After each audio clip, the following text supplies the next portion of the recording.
पहले तो इमरान खान साहब का बाज़ाब्ता स्टेटमेंट आ गया उनके अपने ट्विटर अकाउंट पे। जो स्टेटमेंट है पहले मैं आपके सामने रखता हूँ, फिर बहुत सारी खबरें आज आपको देने के लिए। नंबर एक, इमरान खान साहब ने सबसे पहले जो उनके ट्विटर अकाउंट पे उनकी टीम ने लिखा वो उनके स्टेटमेंट का सबसे मजबूत हिस्सा था। उन्होंने लिखा कि जिद्दोजहद इबादत है और हकीकी आज़ादी की जिद्दोजहद के लिए मैं शहादत के लिए भी तैयार हूँ। यानी इमरान खान साहब का कहना है कि अगर मैं शहीद हो जाऊँ इस रास्ते में या मैं मारा जाऊँ तो मैं ज़हनी तौर पे इसके लिए तैयार हूँ। इस वक्त पाकिस्तान सिर्फ आसिम लॉ पर चल रहा है, जहाँ सिर्फ लिखे लिखाए फ़ैसले पढ़कर सुनाए जा रहे हैं। पिछले 3 साल के बेबुनियाद फ़ैसलों और सज़ाओं की तरह तोशाखाना 2 का फ़ैसला भी मेरे लिए कोई नई बात नहीं है। ये फ़ैसला भी जज ने बग़ैर किसी सबूत और कानूनी तकाज़े पूरे किए बग़ैर ही जल्दबाजी में सुना दिया। हमें या हमारे वकला तक को नहीं सुना गया। मुझे और मेरी अहलिया को मुसलसल कैद तन्हाई में रखकर ज़हनी अजियत का निशाना बनाया जा रहा है। हमारी किताबों, टीवी और मुलाकात सब पर पाबंदी है। जेल में हर कैदी टीवी देख सकता है, लेकिन मुझ पर और बुशरा बीबी पर टीवी देखने तक की पाबंदी लगा दी गई है। मेरे ख़ानदान की जानिब से जो किताबें भेजी जाती हैं वो जेल हुकाम की तरफ से रोक ली जाती हैं। हमें कई हफ्ते मुसलसल कैद तन्हाई में रखा जाता है। ये गैर इंसानी सलूक है, लेकिन ये सब जुल्म और बर्बरियत मुझे मेरे अज़म से पीछे नहीं हटा सकता। हमारी रवायात नहीं कि औरतों और बच्चों पर जुल्म किया जाए। हमारे दीन में तो दौरान जंग भी ख़वातीन को बख्श दिया जाता है, मगर यहाँ महज सियासी इख्तलाफात पर ख़वातीन पर जुल्म ढाए जा रहे हैं। मेरी बहनों और दीगर ख़वातीन के साथ अडियाला जेल के बाहर जो बदसलूकी और जुल्म हो रहा है, इस पर मुझे शदीद दुख और अफसोस है। ये जो सलूक बुशरा बीबी, डॉक्टर यास्मीन नबारंग बलोच और दीगर ख़वातीन के साथ किया जा रहा है वो इस्लामी रवायात और अखलाकियात के बरअक्स है। मेरी अहलिया बुशरा बीबी को सिर्फ मुझसे बुग़्ज़ में कैद तन्हाई में डाला हुआ है, हालांकि इनका तो सियासत से कोई ताल्लुक़ भी नहीं है। वो एक घरेलू खातून है। फ़ौज मेरी है और पाकिस्तान कौम की है। जब मैं आसिम मुनीर पर तनकीद करता हूँ तो वो एक शख्स पर तनकीद है, जैसे माजी के डिक्टेटर पर भी होती आई है। आसिम मुनीर ना तो किसी अवामी रेफरेंडम के तहत मुल्क पर बैठा है, ना अवामी वोट के ज़रिए आया है। जेल में मेरे साथ जो कुछ भी हो रहा है एक कर्नल के कहने पर हो रहा है, जो आसिम मुनीर के अहकामात मानता है। पाकिस्तान में कानून की बालादस्ती का जनाजा उठ चुका है। 2007 में जैसे पीसीओ जजेस ने डिक्टेटर का साथ देकर अदलिया का तकद्दुस पामाल किया, उनकी कोई इज्जत नहीं, और जिन्होंने डिक्टेटर के ख़िलाफ़ मुज़ामत की वो कौम के हीरो थे। आज ऐसे ही आजकल जो जजेस इस निज़ाम के ख़िलाफ़ मुज़ामत कर रहे हैं वो हमारे हीरोज़ हैं। जो जज कठपुतली बनकर इशारों पर नाच रहे हैं वो बेज़मीर हैं और मुशर्रफ दौर के पीसीओ जजेस के ही बराबर हैं। कानून की बालादस्ती और आइन की बहाली की जद्दोजहद के लिए इंसाफ लायर फोरम और वकला का फ्रंट फुट पर आना नागुज़ीर है। इंसाफ का निज़ाम ही अवाम को तहफ़्फ़ुज़ दे सकता है। इसके अलावा ना कोई माशी तरक्की मुमकिन है, ना ही इखलाकी। मुझे सलमान सफदर और उनकी टीम पर एतमाद है और मैंने उन्हें हदायत की है कि बोगस फ़ैसलों के ख़िलाफ़ इस्लामाबाद हाई कोर्ट में अपील करें। सुहेल अफरीदी को पैगाम देता हूँ कि स्ट्रीट मूवमेंट की तैयारी पकड़ें। पूरी कौम को अपने हुकूक के लिए उठना होगा। जिद्दोजहद इबादत है और मैं पाकिस्तान की हकीकी आज़ादी की जिद्दोजहद के लिए शहादत के लिए भी तैयार हूँ। ये इमरान खान साहब का स्टेटमेंट 20 दिसंबर 2025। इमरान खान साहब ने बड़ा ज़ोरदार स्टेटमेंट दिया है और वो तो या तो आज़ादी या फिर मौत, वो इस मौके पे खड़े हैं। लेकिन उनकी पार्टी की तरफ जब हम देखते हैं तो थोड़ी हमें एक कन्फ्यूजन दिखाई देती है। यानी इमरान खान साहब जिस नहज पे खड़े हैं, क्या उनकी पॉलिटिकल पार्टी उस नहज पे खड़ी है? ऐसा दिखाई नहीं दे रहा। शायद ये वजह है कि इमरान खान साहब ने एहतजाज के इख्तियारात जो है वो महमूद खान अचकज़ई और अल्लामा राजा नासिर अब्बास साहब को दिए कि वो फ़ैसला करेंगे मुज़ाकरात के हवाले से, एहतजाज की तारीख देने के हवाले से। क्योंकि उनकी अपनी पार्टी के अंदर एक तो मार ही बहुत पड़ती है। पंजाब के अंदर तो पार्टी में कोई सर नहीं उठा सकता, वो पकड़ के या तो किसी केस में डाल देते हैं, अंदर डाल देते हैं, या लापता कर देते हैं, या तशद्दुद का निशाना बनाते हैं, कारोबार तबाह कर देते हैं, ख़ानदान उजाड़ देते हैं। तो पंजाब में तो ये होता है। खैबर पख्तूनख्वा में जलसे जुलूस आप करते रहे तो उससे फ़र्क कोई नहीं पड़ता।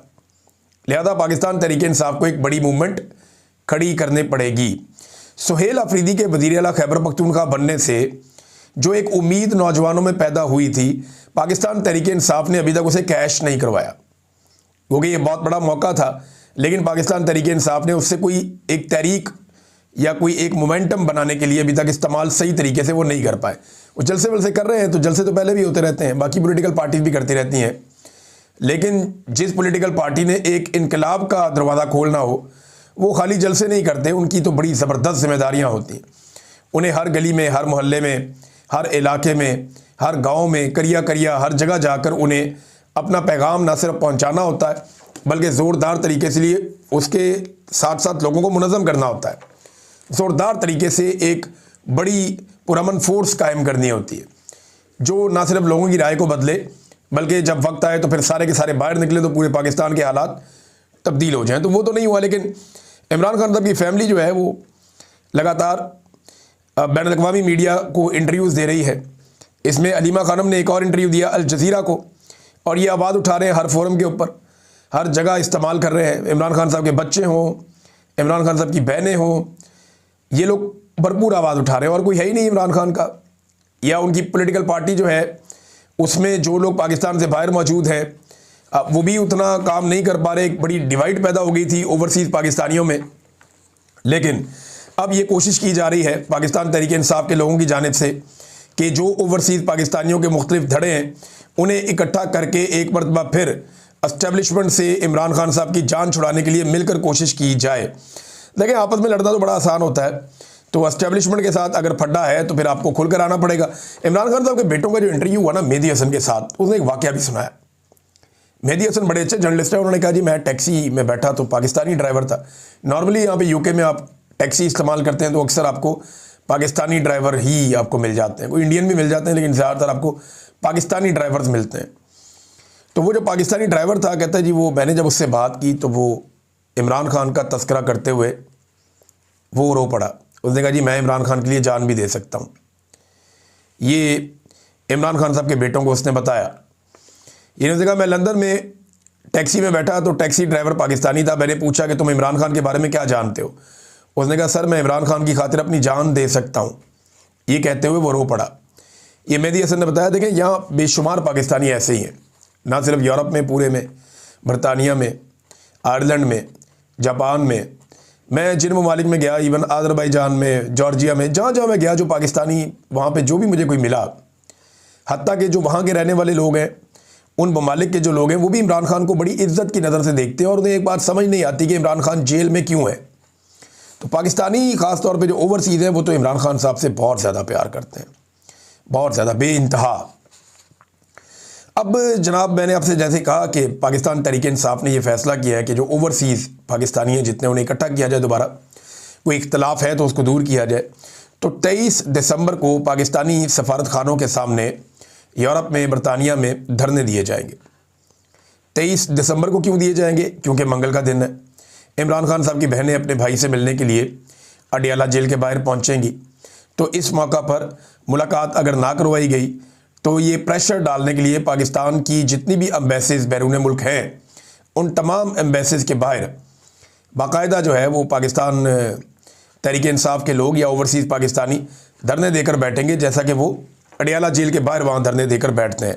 तो ये एक प्रेशर डालने का सिलसिला है ताकि पूरी दुनिया को पता चले कि पाकिस्तान में हो क्या रहा है। इमरान खान साहब ने जब हुक्म दिया तो उसके बाद सुहेल अफरीदी साहब निकले और उन्होंने इस्लामाबाद में ही शहरियों से मुलाकातें शुरू कर दी। ये अब सुहेल अफरीदी साहब का अकेले का काम नहीं है, अब ये पूरी पॉलिटिकल पार्टी में नौजवानों को इकट्ठे होना पड़ेगा। जैसे बांग्लादेश में नौजवानों ने जिम्मेदारी ली थी, ऐसे पाकिस्तान में नौजवानों को जिम्मेदारी लेनी पड़ेगी। ये ओहदों शोदों को भूल कर, बड़ी बड़ी पोजीशंस को भूल कर, वजारतों और मुशारतों को भूल कर, नौजवानों को अपने अपने गली मोहल्ले, अपने हलके में, अपने इलाके में, अपने गाँव में, हर तरफ ये पैगाम लेकर जाना पड़ेगा और पूरी एक मूवमेंट बनानी पड़ेगी। ये सर्दियों के 1-1.5 महीना इनके पास है, यानी दिसंबर के अभी 10 दिन बाकी हैं, इसके बाद जनवरी और फरवरी के 10-15 दिन बाकी हैं, उसके बाद ही कोई तहरीक चलेगी तो चलेगी। क्योंकि एक बात आप याद रखिएगा कि मौसम बहार की आमद तक इतनी सर्दी के अंदर नॉर्मली तहरीकें पाकिस्तान में नहीं चलती, लिहाजा ये वो टाइम है जब तहरीक का मोमेंटम बनाया जा सकता है। तो इन 40-50 दिनों को ज़ाया करने की बजाय इसमें मेहनत करनी पड़ेगी पाकिस्तान तहरीक इंसाफ को। 50-60 दिन का टाइम है, लगभग 2 महीने हैं, 1.5-2 महीने। तो इन 1.5-2 महीनों में, 50 से 60 दिनों में पाकिस्तान तहरीक इंसाफ को वो सारा मोमेंटम बनाना पड़ेगा। सुहेल अफरीदी गए, जाके लोगों के अंदर घुल मिल गए, बातें की। बहुत सारे लोगों ने बताया, उन्होंने कहा जी यहाँ पे तो लोग आते रहते हैं, हुक्मरान आते हैं, लेकिन अपने प्रोटोकॉल्स के साथ आते हैं, हमें ऐसे कोई नहीं मिलता। तो ये कॉन्फिडेंस आपको तब आता है जब आप आवाम के वोटों से मुंतखब होते हैं। जब आप आवाम के वोटों से मुंतखब नहीं होते ना, फिर ये एतमाद आपके पास नहीं होता। इस किस्म का एतमाद आपको तभी होता है जब आप आवाम के वोटों से आए होते हैं और आपको डर नहीं लग रहा होता। नाज़रीन, इमरान खान साहब के ऊपर ये फैसला तो आ गया, इसके ऊपर एमनेस्टी इंटरनेशनल ने भी रोला डाल दिया, पूरी दुनिया के अंदर रोला डाल रहा है कि जनाब ये गलत हो गया, ज़्यादती हो गई। अपोजिशन जमातें अपना मौक़िफ़ इस पे दे रही हैं, हुकूमत करे जी बहुत ठीक हो गया, इमरान खान को तोशाखाना में सज़ा होनी चाहिए थी, जनाब हो गई। लेकिन अब होगा क्या? देखिए, इमरान खान साहब की 2 अपीलें पेंडिंग हैं, ये हो जाएंगी अब। एक तो इमरान खान साहब की अपील जो है वो अलकादर यूनिवर्सिटी वाले केस में वो पेंडिंग है, उसमें इमरान खान साहब को लगभग 1 साल होने वाला है और इस्लामाबाद हाई कोर्ट उनकी अपील ही नहीं लगा रहा, सुन ही नहीं रहे उन्हें, तो साल तो उन्होंने निकाल दिया। अब ये एक और केस आ गया, इसमें भी अगर इमरान खान साहब अप्लाई कर देते हैं, एक और अपील कर देते हैं, तो 1 साल इसमें भी वो गुजार लेंगे। इमरान खान को जेल में रखना पाकिस्तान की मिलिट्री एस्टेब्लिशमेंट के लिए या आसिम मुनीर साहब के लिए कोई मुश्किल काम नहीं है, क्योंकि कानून को उन्होंने नाक बना दिया, मोम की नाक, वो जिधर चाहते हैं उधर मोड़ देते हैं, मसला ही कोई नहीं। तो कानून के मुताबिक, यानी इस वक्त जिस तरह कानून को उन्होंने कंट्रोल किया हुआ है और अदालतों की मदद से इमरान खान को जेल में रखना, अगर आसिम मुनीर साहब ने तो 10 साल रख ले। हाँ, अगर बाहर निकालना है इमरान खान साहब को तो आप अदालत के जरिए इमरान खान को बाहर नहीं निकाल सकते, सवाल ही पैदा नहीं होता। पाकिस्तान में कोई एक अदालत अब उस हालत में नहीं है जो इंसाफ देने की पोजीशन में हो। हर जगह पे कंप्रोमाइज्ड चीफ जस्टिसेस हैं और उनकी मर्जी के बगैर केस लग नहीं सकता।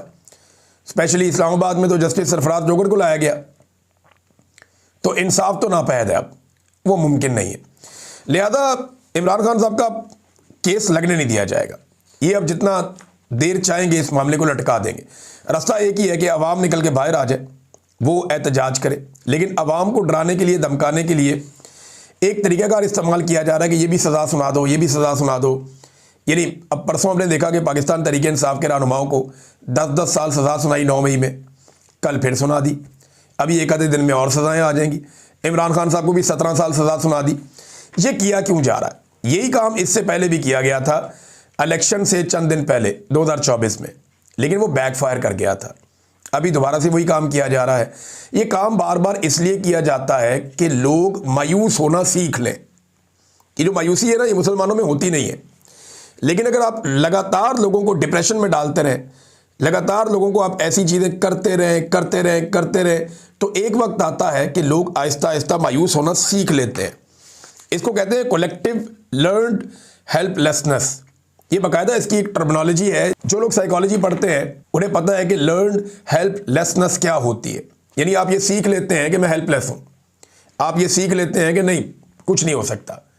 ये अवाम को इस सतह पे लेकर जा रहे हैं कि कलेक्टिवली सारी अवाम ये सोचना शुरू हो जाए, उन्हें नहीं, इस मुल्क का कुछ नहीं हो सकता, और यार जैसे दिल करेगा फौज वैसे ही चलाएगी, और जैसे दिल करेगा मिलिट्री एस्टेब्लिश, जो आर्मी चीफ ने कहना है वही होना, और जो अमेरिका से हुक्म आना है वही आना। इन्होंने इसी तरीके से पिछले डिक्टेटर्स ने मिलकर इस मुल्क को चलाया। इमरान खान वो पहला आदमी जिसने अवाम को उम्मीद दे दी, अवाम को इतनी ज़्यादा उम्मीद दे दी कि अब अवाम को ये लगता है कि ये कुछ नहीं कर सकते, हम इनसे अपना मुल्क छीन लेंगे। लेकिन दोबारा से सारा निज़ाम मिलकर मायूसी फैलाने की कोशिश कर रहा है ताकि लोग अपने आप को हेल्पलेस महसूस करें कि वो बेचारे हैं, वो कुछ नहीं कर सकते, उनके पास कोई चारा नहीं है। तो इसलिए अब इस किस्म के टैक्टिक्स किए जा रहे हैं। क्या इनका फ़ायदा होगा या इस मरतबा फिर ये बैकफायर करेंगे? ये तो डिपेंड करता है कि इसका नतीजा क्या निकलता है। कौमी कॉन्फ्रेंस के अंदर बहुत सारी तकारीर हुई, आज के दिन में जारी रहेगी। जब ये फाइनल हो जाएगी तो हम आपको बताएंगे कि इसका नतीजा क्या निकला। लेकिन वहाँ पे एक ब्रिगेडियर जनाब महमूद साहब वहाँ पे मौजूद थे। 97 ईयर्स उनकी एज है, और मैंने पहले भी आपको इनके बारे में तारुफ करवाया था। उन्होंने कहा जिस किस्म का DGISPR हमारी मुसल्लह फ़ौज पर मुसल्लत किया गया है वो शर्मनाक है। ये ठगों की हुकूमत है जिसके पीछे ताकत का बेदरेग इस्तेमाल करने वाला शख्स फील्ड मार्शल आसिम मुनीर है। पाकिस्तान की मुसल्लह अफवाज ने हमेशा भारत की जारियत का भरपूर जवाब दिया, मगर हालिया कार्रवाई में मुकम्मल तौर पर एयरफोर्स ने भारत के खिलाफ कार्रवाई की। इसके बावजूद सारा क्रेडिट आसिम मुनीर को दे दिया गया और उसे फील्ड मार्शल बना दिया गया। आसिम मुनीर ने इस एजाज़ को अपने मफाद के लिए इस्तेमाल करते हुए ख़ुद को इस हद तक मजबूत कर लिया कि आज अमलन पाकिस्तान में आसिम मुनीर की हुकूमत है, वो जो चाहता है वही करता है। ये जनाब ब्रिगेडियर महमूद साहब फरमा रहे हैं, और आहिस्ता आहिस्ता लोग अब ना सिर्फ पहचान रहे हैं बल्कि बोलना भी शुरू हो गए हैं। और एक चीज़ आप समझ लीजिए कि ये सिस्टम कहीं जाने के मूड में नहीं है, इसे भेजना ही पड़ेगा। अगर कोई अवामी तहरीक पूरे पाकिस्तान के लैंडस्केप पे चल जाती है, गलियों मोहल्लों में लोग निकल आते हैं, लोग निकल के सड़कों में बैठ जाते हैं और लोग कहते हैं हम घर नहीं जाते, निज़ाम नहीं चलेगा जब तक इमरान खान बाहर नहीं आएगा और जब तक पाकिस्तान में अवाम का मैंडेट तस्लीम नहीं किया जाएगा और ये 2 नंबर हुकूमत घर नहीं भेजी जाएगी। तो ये सिस्टम तो कहीं जाने के मूड में नहीं है। इसका आप अंदाज़ा यहाँ से कर लेना जो जस्टिस जहांगीरी के साथ किया गया, यानी हद ही कर दी वहाँ पे। तो ना कोई कानून है इस मुल्क में, एक तरीक़ाकार होता है सुप्रीम जुडिशल काउंसिल का, उसको बाईपास कर दिया। वो बता रहे हैं कि जनाब ये जज साहब मुझे बुला के मेरे पे दबाव डालते रहे, वही जज साहब उनके खिलाफ सजा दे रहे हैं कि जनाब हटाओ इनको। और बाकायदा जो यूनिवर्सिटी का रजिस्ट्रार है वो कुछ और इंफॉर्मेशन दे रहा है। वो कह रहे हैं डिग्री जाली नहीं है, कह रहे हैं डिग्री जाली नहीं है, प्रॉब्लम कहीं और है। और बस पिछले साल आपको याद होगा एक रियाद अहमद साहब थे प्रोफेसर सिंडिकेट के, उन्हें अगवा भी किया गया था, गिरफ्तार किया गया था, उनके ऊपर भी दबाव डाला गया था। तो बस यही कार्रवाई है। आपको याद होगा एक जज साहब होते थे जिन्होंने जुल्फ़िकार अली भुट्टो को फांसी देने से इनकार कर दिया था। ये जब जुल्फ़िकार अली भुट्टो को फांसी देने का फैसला हुआ था ना, तो उस वक्त भी एक जज साहब होते थे जिन्होंने इनकार कर दिया था, जस्टिस सफदर शाह साहब। इन्होंने कहा था जी मैं इसका गंद का हिस्सा मैं नहीं बनूंगा। तो ये जो जज साहब थे ना, इनकी मैट्रिक की डिग्री जाली निकल आई थी, अभी बीए की डिग्री जाली निकल आई है। इमरान खान की डिग्री ऑक्सफोर्ड यूनिवर्सिटी की है, शुक्र है, वरना वो भी इन्होंने जाली कर देनी थी, इनका कोई पता नहीं होता। तो नादरीन, वो बड़ी खबर जिसकी तरफ हम हर वीलॉग में उसका जिक्र करते हैं, उसकी तरफ हम दोबारा आ जाते हैं। और ख़बर यह है कि गुज़िश्ता 24 घंटों में मज़ीद 10 फ़लस्तीनियों को इसराइल ने शहीद कर दिया है। पाकिस्तान में ये बहस बहुत हद तक छिड़ चुकी है। वो मौलवी जो थोड़े दिन पहले तक फील्ड मार्शल और वज़ीर आज़म के सामने खुशामद कर रहे थे, अब वही मौलवी जो है वो अजीबोगरीब कशमकश में वो स्टेटमेंट देते हैं कि हमारी फ़ौज जाएगी नहीं जाएगी, हम क्या करने जाएंगे गज़ा। वो जस्टिफाई नहीं कर पा रहे क्योंकि वो डरे हुए हैं। उन्हें इस बात का आइडिया है कि अगर हमने हमायत कर दी फ़ौज के गज़ा जाने की और फ़ौज गज़ा में चली गई और हमास के साथ फ़ौज की झड़प हो गई या हमास के साथ फ़ौज की लड़ाई हो गई या इन्होंने हमास को गैर मुसल्लह करने की कोशिश की, और ये चीज़ें आलमी मीडिया में तो आ जाएंगी, और जब ये चीज़ें आलमी मीडिया में आ जाएंगी तो हमारी पाकिस्तान में मंजी ठुक जाएगी। ये वो तमाम मौलवी जो खुशामदी मौलवी हैं, दरबारी मौलवी हैं, वो बेचारे भी परेशान है कि इस सिचुएशन में अब करना क्या है। वो मुँह छुपाते फिरते हैं, उन्हें समझ नहीं आ रही। देखें, अगर फ़ौज गज़ा में नहीं जाती तो इस सूरत में क्या होगा, फिर दूसरी फ़ौजें बुलाई जाएंगी, उनको भेजा जाएगा और पाकिस्तान जो खिदमात सर अंजाम दे सकता है, जितना अपने आप को पेश कर सकता है ट्रंप के सामने, उस लेवल तक पेश नहीं करेगा तो ट्रंप भी उनको उसी तरह देखेगा पाकिस्तान को। लेकिन अगर ये फ़ौज भेजते हैं तो ट्रंप का आशीर्वाद इनके सर पे रहेगा। लेकिन फ़ौज वहाँ जाती है तो फिर क्या होगा, ये बहुत इंपॉर्टेंट है। देखिए ना, फ़ौज वहाँ पे सिर्फ सैर सपाटे के लिए तो नहीं जा रही, ना ही फलाही कामों के लिए जा रही है कि जाके अस्पताल में संभाल ले लोगों को, ना ही वो लोगों की रेस्क्यू करने के लिए जा रही है। फ़ौज एक्चुअली वहाँ पे जा रही है अमन कायम करने के लिए, और वो इसराइल के बिहाफ पे हो रहा है, अमेरिका के बिहाफ पे हो रहा है, वो हमास या फ़लस्तीन के बिहाफ पे नहीं हो रहा। और डिमांड सबसे नंबर 1 क्या है कि हमास को वहाँ से बेदखल किया जाए, हमास को, और हमास की वहाँ पे हुकूमत है, याद रखिएगा।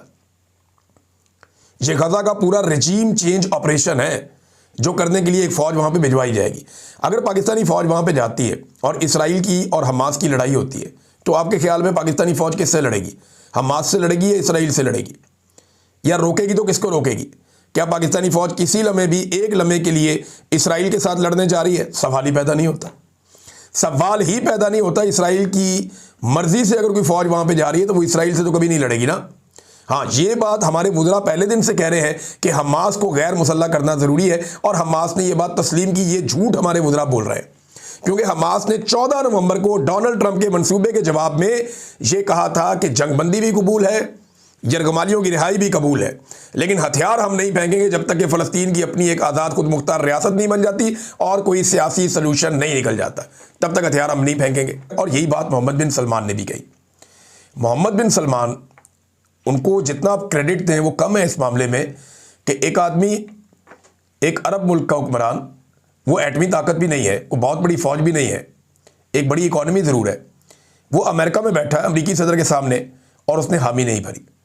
उसने कहा जी फ़लस्तीनी रियासत, अगर फ़लस्तीन के अंदर एक रियासत होगी, अभी तक जो खबरें आई उसके मुताबिक यही है कि मोहम्मद बिन सलमान ने अब्राहम अकॉर्ड को मनुअन तस्लीम करने से इनकार कर दिया।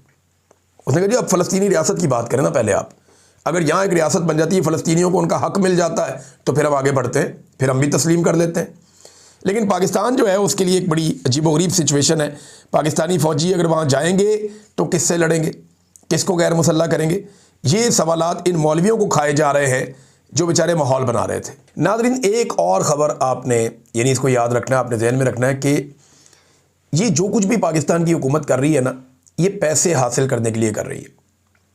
इनके पास तनख्वाहें देने तक के भी पैसे नहीं है। पाकिस्तान की इकॉनमी बहुत बुरी तरह बर्बाद हुई है। पाकिस्तान का जीडीपी नीचे गया है। पाकिस्तान की जो माशी ग्रोथ है वो नीचे गई है। पाकिस्तान के अंदर टैक्स कलेक्शन बहुत बुरी तरह मुतासर हुई है। हम अपने अहदाफ पूरे नहीं कर पा रहे। महंगाई का हमने एक अजाब मुसल्लत कर दिया कौम के ऊपर, लेकिन इसके बावजूद हम उतना पैसा नहीं कमा पा रहे। लोगों को तनख्वाहें देने के लिए और अपने मुल्क को चलाने के लिए हमें कर्जे लेने पड़ रहे हैं। अगर कर्जे ना मिले तो हमें 2 दिन में दिवालिया हो जाए, जो हालत इन्होंने पाकिस्तान की कर दी है। लोग पाकिस्तान छोड़ छोड़ के जा रहे हैं। सिर्फ एक डाटा आपके सामने रखता हूं कि एक साल में 10 अरब डॉलर्स दुबई में गए हैं पाकिस्तानियों के, और अब तक पाकिस्तानियों के 100 अरब डॉलर्स के असास